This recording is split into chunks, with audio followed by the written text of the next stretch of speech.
pour certains investisseurs immobiliers, acheter des propriétés à revenus, c'est comme acheter des voitures. Puis c'est de ça que je jase à matin. Let's go! Qu'est-ce que je veux dire par là, c'est que supposons que tu as besoin d'une voiture pour aller travailler. Tu n'as pas le choix, c'est un must, OK? Est-ce que tu vas te dire, bon, ben, je vais regarder les voitures, puis quand il va en avoir une pas chère, ben, je vais l'acheter. Tu peux pas te dire ça, tu comprends? Fait que tu vas sans doute te dire, ben, j'ai pas le choix, j'ai besoin d'une voiture là, donc je vais aller magasiner là, et je vais en acheter une là. Fait que je pourrais te poser la question pour un Plex aussi. Est-ce que tu vas attendre de trouver la bonne deal, ou tu vas aller de l'avant, puis tu vas dire, bon, ben, je vais commencer à acheter un immeuble tout de suite, dans n'importe quelle condition de marché, parce que le but, c'est de faire payer l'hypothèque de ton bloc par des locataires. Donc, quand est-ce que tu commences ça? Cette année, ou tu commences ça quand tu vas trouver la propriété idéale?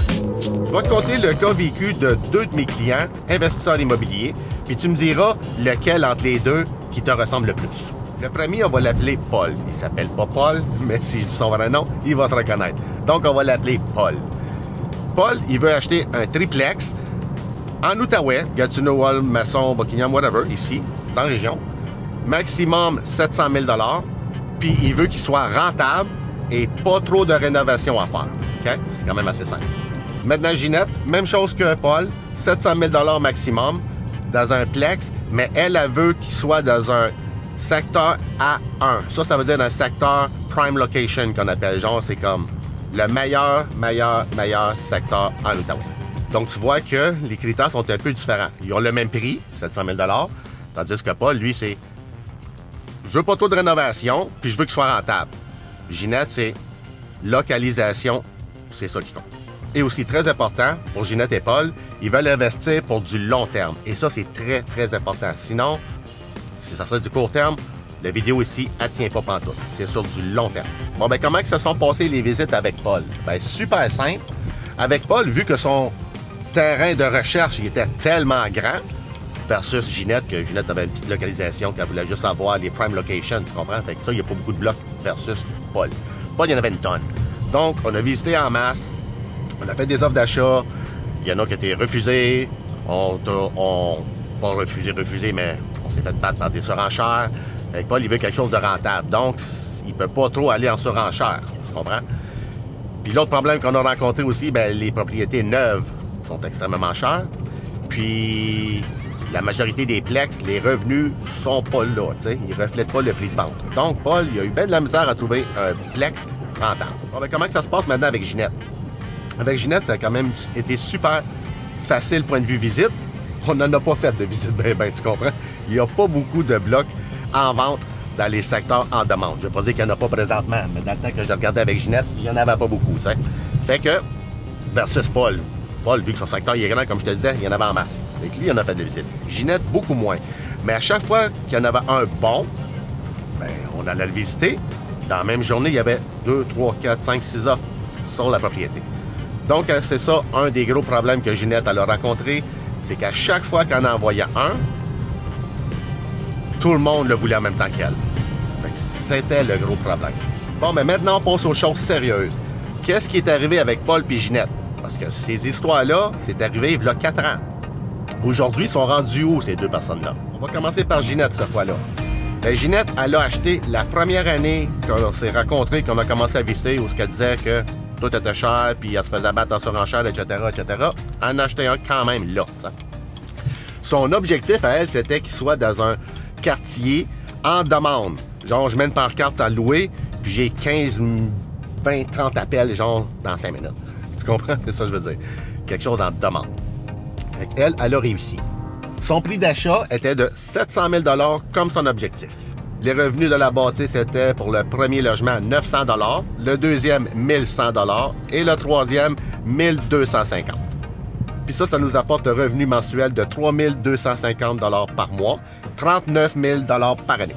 Et maintenant, on va faire les dépenses.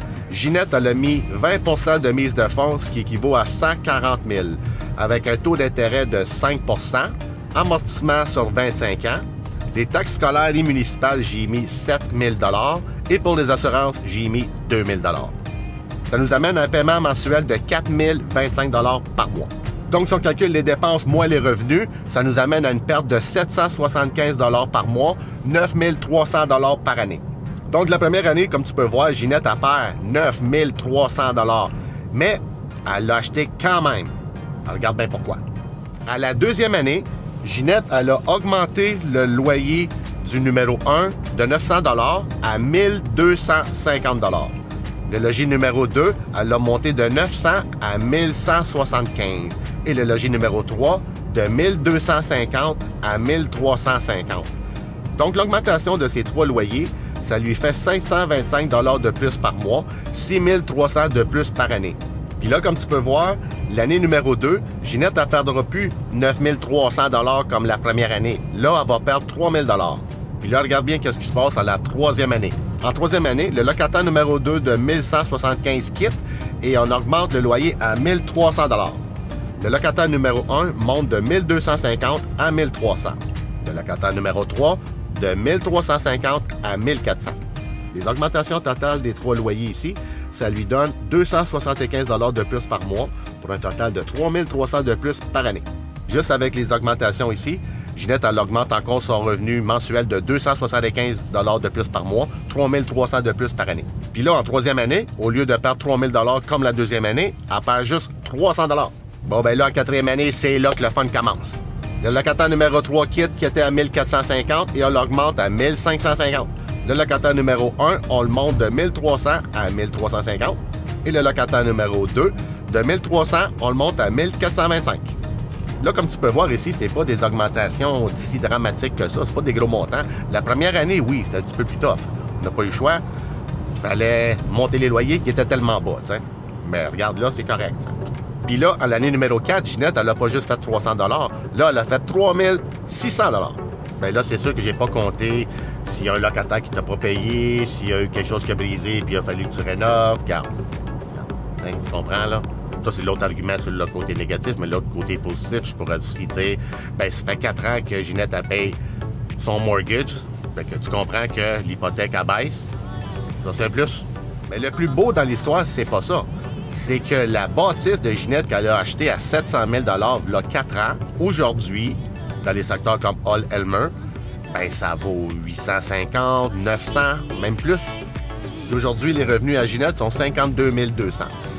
Puis si tu ne me crois pas pour les prix de vente, qui sont rendus 850, 900 000 $ aujourd'hui, ouvre Centris, rentre Triplex, Hall-Elmer, regarde les prix de vente, et regarde les revenus. 800, 850, 900, même plus. Le revenu, des fois 40, 50, 60, il y en a. 50, qu'est-ce qu'il y a là-dedans? Fait que c'est pas si off que ça, le building à Ginette. Maintenant, on va faire le côté de Popol. Regarde bien ça. La première année, on a fait quoi? Une quinzaine d'offres d'achat, voire même plus que ça. Puis comme je te dis, il y en avait une couple qui ont été acceptées, mais ils n'ont pas passé à l'inspection. Donc, ça veut dire que les propriétés n'étaient pas trop belles. Tu comprends? Puis si on a pu négocier aussi des baisses de prix, ben c'est parce qu'il n'y avait pas beaucoup de gens qui voulaient la bâtisse. Puis s'il n'y a pas beaucoup de gens qui veulent la bâtisse, ben tu sais ce que ça veut dire? Exactement. C'est peut-être pas des bons locataires, pas bon secteur, c'est ça. Fait que Paul, il a eu bien de la misère la première année. À la deuxième année, il commençait plus à savoir qu'est-ce qu'il voulait pas. Mais quand même, son côté de « je veux absolument un bloc rentable et pas de rénovation à faire », ben ça, c'est quasiment inexistant, là, tu comprends? Il n'y en a pas beaucoup de ça. À la deuxième année, Paul, qu'est-ce qu'il a rencontré comme problème? En plus de « je trouve pas des immeubles rentables et pas trop de rénovation », là, qu'est-ce que lui, il regardait à 700 000, ils sont rendus 750, 770. Tu comprends que là, c'est encore moins rentable. Puis l'année numéro 3, ça a encore augmenté. Ils sont plus rendus 750, ils sont rendus 800, 825 000. Puis l'année numéro 4, malheureusement, Paul il s'est rendu compte que, ça a pas mal augmenté. On est rendu pour un triplex comme Ginette, 850 000 $, 900 000 $. Hey, tu sais, c'est vraiment une grande différence de 700 000 $. Fait que comment est-ce que tu penses que Paul se sent là-dedans? Paul, il me dit à cette heure, j'aurais dû acheter avant. J'aurais dû acheter avant. J'aurais dû acheter avant. Puis Paul n'était pas plus pauvre que Ginette. Ginette, elle s'est dit, regarde, moi, je veux absolument investir aujourd'hui. Je veux commencer ça là, parce que je le vois, tout augmente depuis les 5, 6, 7 dernières années, avant le 4 ans que Ginette a commencé, là, ça l'augmentait quand même tout le temps. Fait qu'à un moment donné, elle s'est dit, ben là, je rentrerai jamais si je rentre pas là.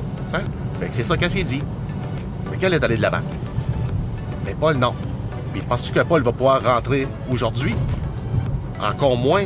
Tu comprends? S'il avait peur dans le temps, avec des revenus bas et des prix dans 700 000, ben là, penses-tu que ça va être plus facile avec des revenus un petit peu plus hauts, mais que le prix est encore bien plus haut? C'est ça le problème. C'est un gros problème. Hein? Fait que ça me ramène à mon histoire de voiture. Il y a des gens, comme moi ici, la voiture, j'ai pas eu le choix de l'acheter quand que les prix étaient extrêmement hauts. Regarde bien ça. J'étais en train de magasiner pour ma voiture. J'avais un budget là, qui est dans ma tête. Puis là, la pandémie est arrivée, toute la patente, là, genre, tu comprends? Fait que là, tous les prix ont comme monté, là. Hey, là, that's it, là. Mon char, il était à 10 000 de plus. Hey, une char, là, c'est pas 10 000 de plus. Tu comprends? Fait que si je me suis dit, hey, j'ai pas le choix, là, regarde, j'y vais là, parce que j'ai pas le choix. Et c'est ça que j'ai fait.